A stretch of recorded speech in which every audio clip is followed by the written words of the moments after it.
Good day sa ating lahat. Yes. Sa wakas, natapos na po ang bagyo. Kaya ito, makakalabas na tayo. Ngayon, pupunta tayo sa Pampanga.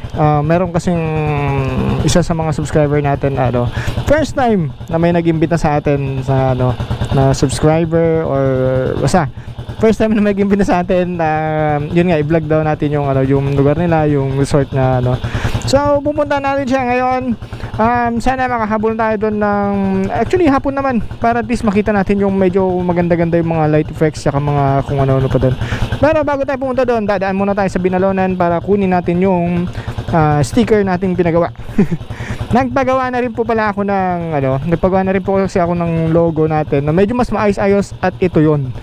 Ilalabas natin sa ilalabas natin yun sa pag nag 1K na tayo. Malapit na. So, full pack tayo ngayon. And for 2 weeks na di natin nagamit tong motor. So, good luck sa atin. Samahan nyo ulit ako. Salamat.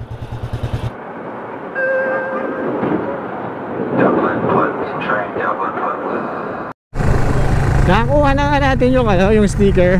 Maganda. Maraming salamat di sa inyo. Kaso eto, mukhang sasagupain natin matinding ulan. Dito ba lang, magkapote na kaya tayo. Oo, para hindi tayo nasa expressway, titigil-tigil. Okay, so isa tayo dito sa may magpapagas lang tayo dito konti. Kasi syempre napakamahal ng gasolina sa expressway, kaya dito pa lang sa labas magpagas na tayo. Yun, sira-sira kalsada rito. Alamang kahit sa expressway maraming sira na ito. Kaya yun, mag-ingat po tayo dahil kakatapos lang ng walang tigil na pag-ulan, 2 linggong umuulan. Kaya malamang sa malamang sira-sira mga kalsada ngayon. Isang dahilan ko rin po yun kung bakit di ako nag-rides kapag malakas ang ulan, gano'n. Kasi una sa lahat, babasa itong GoPro natin. Hindi yata kasi waterproof yung hindi ko pa nasubukan itong parang lagayan ng mic niya, gano'n. Ayoko na naman subukan, baka masira, wala tayong pambili. Pero nakita ko dun sa vlog ni Reed na wag lang daw yata ilulubog sa tubig. Pero ayoko pa rin subukan kasi nga wala pa yung pambili. So sa mga pupunta po dito sa norte, ito medyo sikat na gasolinahan dito, itong Centrum Gas, Centrum Fuel Oil. And Centrum, baka naman. Kakatapos na ulan dito.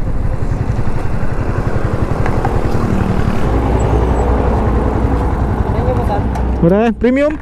Full tank po. Full tank. So ayun, umulan na nga po. Kaya yun, nagkapote na tayo. Bali tinanggal ko muna yung audio niya. So enjoy na lang po natin yung view ng expressway. So talagang umulan na po siya. Ayan. So yun na yung motor natin. Balot na. Ito na, bakbakan ulit. Mamaya ko na lang kakabit yung yung mic ko dito sa GoPro para at least medyo maintindihan nyo. Ngayon kasi medyo malabo kapag magsasalita ako sa So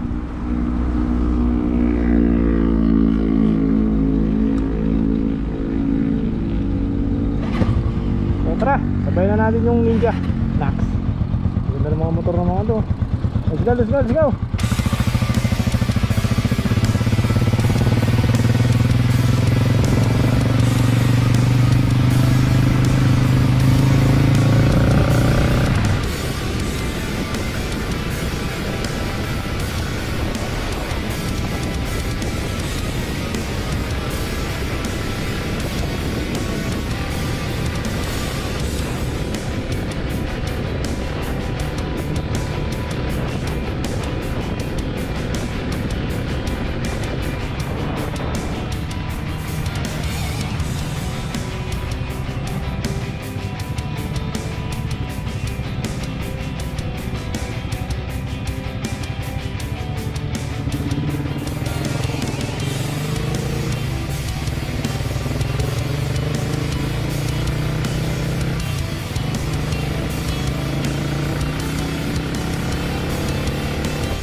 Ay, yun. Okay. So back to mic tayo.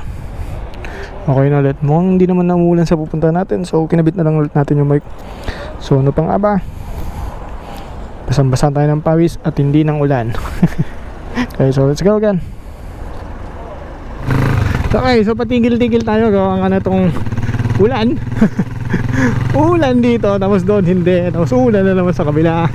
So yun na nga, samantalayin na natin habang di pa naulan talaga sa pupuntahan daw natin. Sana nga. At least medyo mas masarap kasi mag-ride sa kapag hindi nakakapote. Saka syempre hindi madulas yung kalsada kapag hindi naulan. Maraming salamat sa nag-imbita sa akin dito sa resort na to. Mamaya makikilala nyo kung sino at makikita ninyo kung gaano kaganda yung kanyang resort.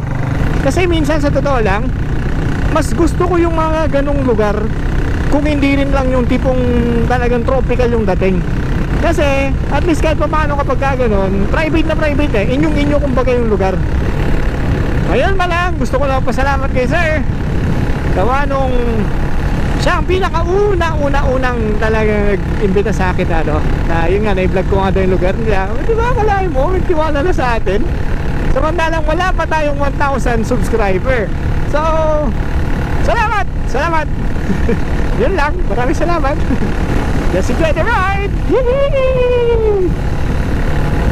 Habang tumatagal, in love talaga ako dito sa Mapei 400. Yun lang yun. Kasi lahat ng kailangan ko nandito. Yung mga hindi ko kailangan wala dito. Woo! Nagbasa ako ng mga comment nung nakaraan. Grabe, nakakataba po ng puso lahat ng mga sinasabi ninyo. Wow, sabi ko nga, di na baling nula kayo puso, wag lang yung ulo. Di ba? Huwag po kayo mag-alala. Pag umabot na po tayo ng 1,000, sa totoo lang, nag-iisip na nga rin po ako na talagang siserosoyin ko na itong pagbablog na to. Talagang, diba? Ito na. Total, okay naman masaya ako dito parang gano'n. Siguro kahit pa paano naman, kikita naman tayo ng panggas, gano'n. Siyempre, hindi pa rin natin kakalimutan yung mga gawain natin araw-araw. Pero at least, mapapadalas na yung pagbablog natin. Mapapadalas na yung pag-upload natin. Sabi ko nga akalain mo yung mga daily na ginagawa ko, may mga nag-comment nga nare-relax daw sila, gano'n. Sabi ko, diba? Yung mga akala mo parang walang kwentang bagay sa'yo, pero sa ibang tao is napakalaking bagay noon. Na, diba, nakakatulong ka para ma-relax sila, diba, para mapag-unwind sila, kahit nanonood lang, feeling nila nandito na rin at nagra-rides kasama natin. Maraming salamat. Yun lang po. God bless you. Okay, so dito exit na tayo sa may San Fernando. Kala ko dati exit ako dito, nakakash. Walang yakab tagal. Okay, so from Santa Rita tuloy, from San Fernando, liliko tayo dito sa may Santa Rita.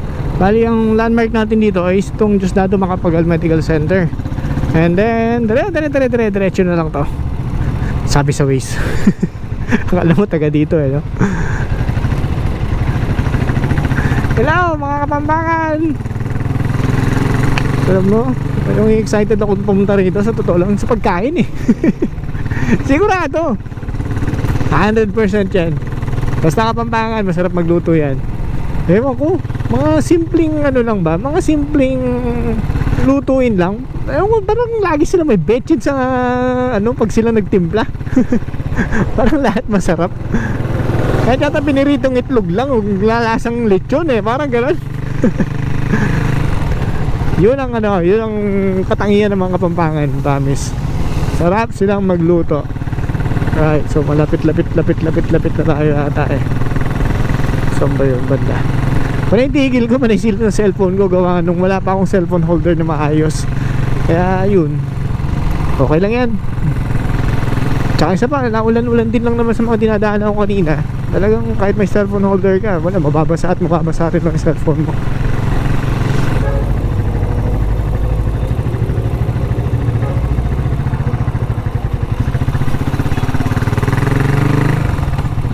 Ayun, nakita ko na.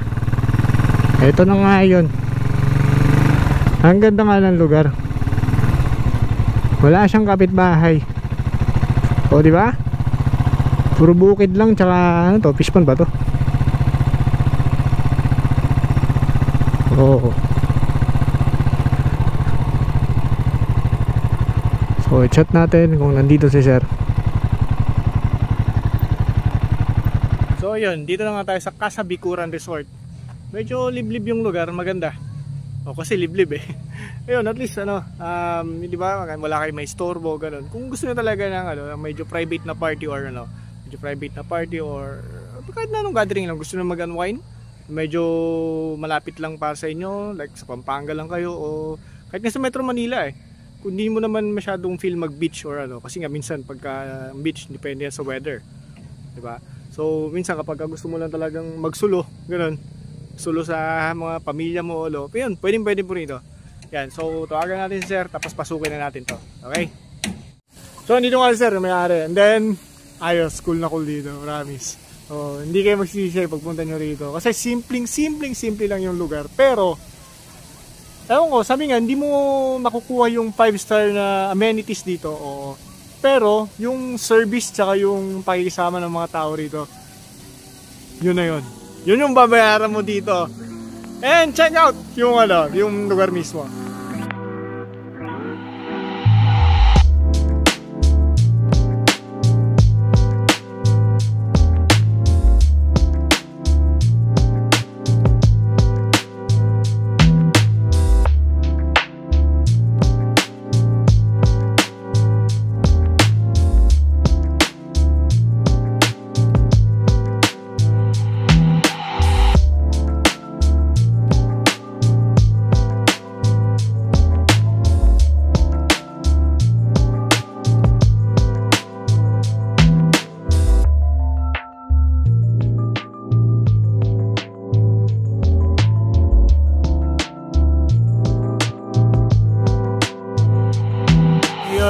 Kanina pa kami rito sa totoo lang, nagkukwentuhan lang.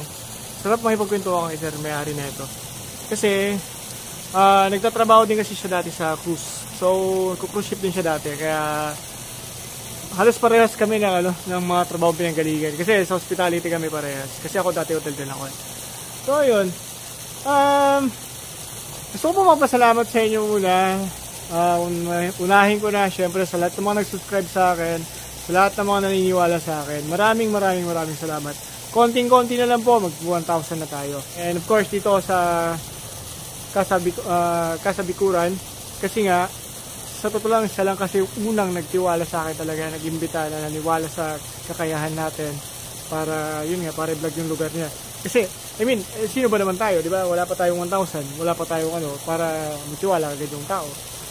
So yun, basta thank you.